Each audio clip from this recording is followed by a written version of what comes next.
দুর্ঘটনায় মারা যাওয়ার পর দাফন মিলাদ সবই শেষ, অথচ 2.5 মাস পর হঠাৎ বাড়িতে ফিরে এলো সেই কিশোর। এমন এক আশ্চর্য প্রত্যাবর্তনে পুরো গ্রামে রীতিমতো হইচই পড়ে গেছে।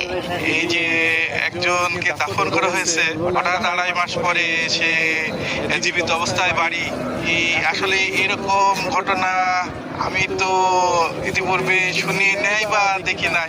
গ্রামের দরিদ্র পরিবার সাইদুর রহমান ও আমিনা খাতুনের ছোট ছেলে তোফাজ্জল হোসেন তুফান গত 14 জানুয়ারি বাবা মায়ের সাথে দেখা করতে ঢাকা এসেছিলেন তিনি, কিন্তু ভাগ্যের নির্মম পরিহাস, রাজধানীর কোলাহলে হারিয়ে যায় সে।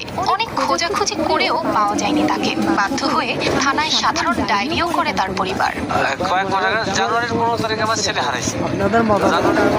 ছেলে হারাইছে আর ডিউটি করছি মানে আমরা 19 তারিখ বা 18 তারিখ। ডিউটি করার পরে আমরা মনে করুন থাইপি আছি। থাইপি থাকার পরে আমরা